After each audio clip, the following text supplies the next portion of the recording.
Hey guys, welcome to another video for the Redmi K20 Pro, also known as the Mi 9T Pro and the Rafale in a code name. Today we're going to talk about the complete review for Abhi X ROG Edition 12.5.6 Enhanced, and we're going to see all the details including the benchmark numbers. So if you haven't already, please subscribe and hit the notification bell icon because it doesn't cost you anything and it really motivates us to make amazing content like this. Now without further ado, hello awesome people, welcome to Phone Ops. My name is Kailash. Let's get going.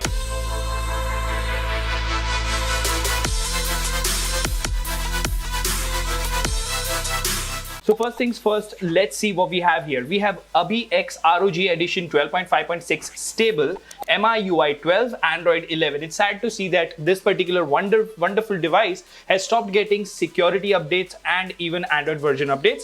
But that's why we are here. Custom ROMs, they do a lot of different things and they make your phone more usable. So in this particular ROM, the 12.5.6 version was released a couple of months back, and this is based on the Chinese edition of the update. Of course, 12.5.6 Enhanced for the K20 Pro was never released in global markets or in India. It was only released in China, right? Now, let's talk about the interesting bits over here.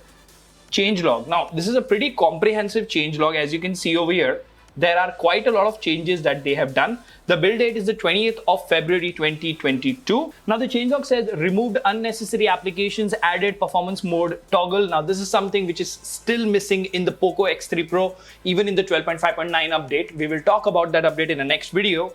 Added new ROG logo, improved stability, added MIUI 13 wallpapers, added smart toolbox, added music playback tied on control center, added ROG advanced power menu, added Harman Kardon audio. Now I have tested it and I'm not an audiophile, so I didn't really notice a hell lot of difference, but for some it might work, for some it might not, but that's what that is there as far as the changelog is concerned. Now the ROM is based on MIUI China 12.5.6 Enhanced.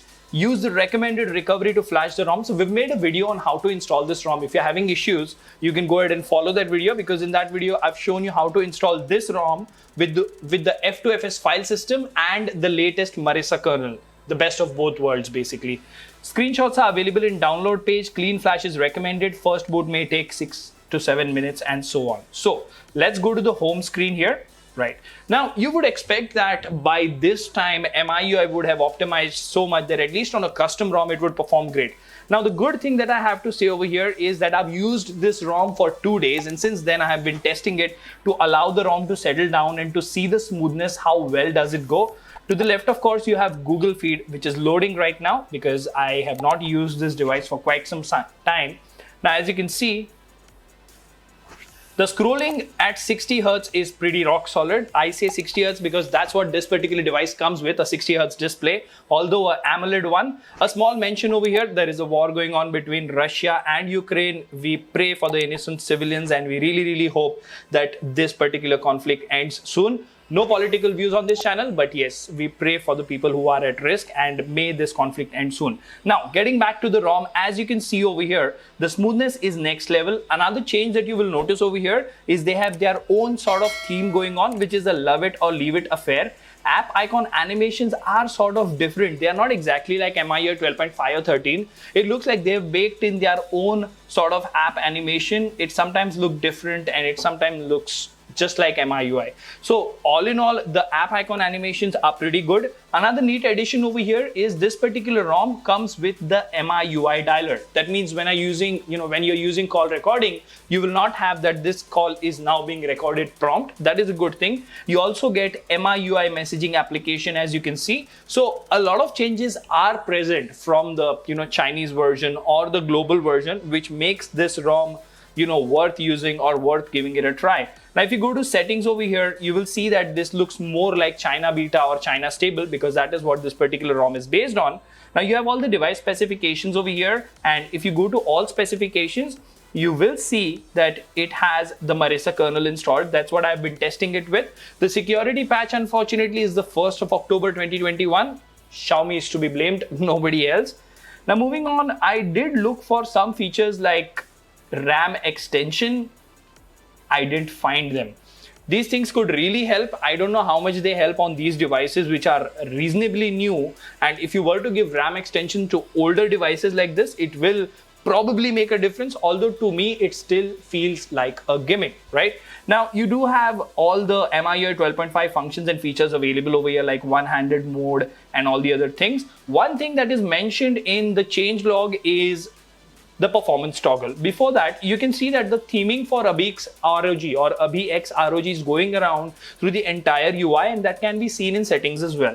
Now, when you go to the battery section, you will see that you have the performance toggle over here, you have the save battery toggle over here.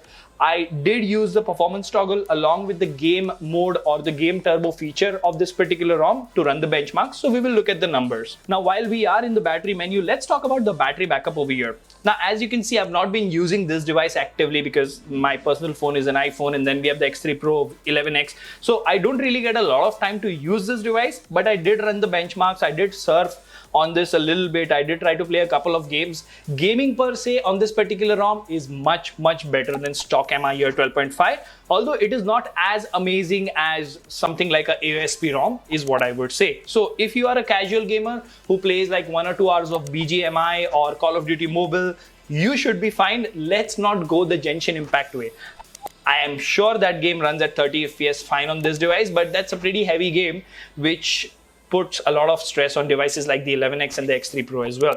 But all in all, the gaming experience on this particular ROM with Marisa kernel has been pretty decent. Now, if you talk about the battery backup over here, you will see that I barely used the screen, but the standby time is rock solid. And on a previous charge cycle, I did manage to get around 4 to 5 hours of screen on time over a 24-hour usage. Now, another good thing that is working fine over here is fast charging. I do have a 27-watt charger. It does use the full potential. You do have a lot of different charging animations available. So that is a good thing. Along with that, of course, this is MIUI. What do you expect? Fingerprint scanner works absolutely fine, no problem whatsoever.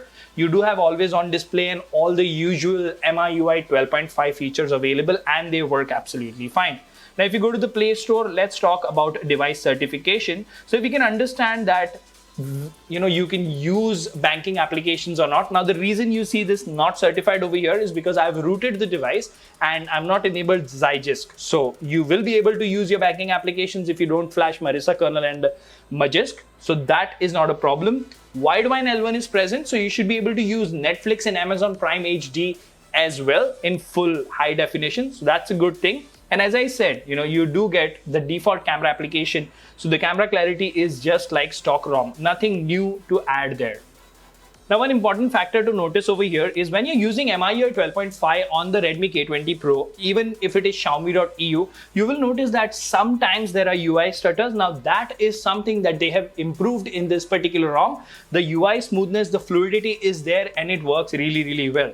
Now, the gallery application over here is the updated one. Even if you go to the security application and look at the version, you will see you have 5.6.9. So you won't have a lot of MIUI beta applications in this ROM, but yes, the latest applications of MIUI are available and they work absolutely fine. If you go to the display section, you will see that you have anti-flicker mode and all the usual options. You do have control center in which you have a lot of customization options just like MIUI 12.5. So once again, ABI-X ROG ROM is doing the good thing over here, that it's ironing out the bugs, it's removing the unnecessary applications, it's adding better RAM management and some decent performance while giving you the whole MIUI experience. Now let's go ahead and talk about the performance numbers because that's what a lot of you are here for.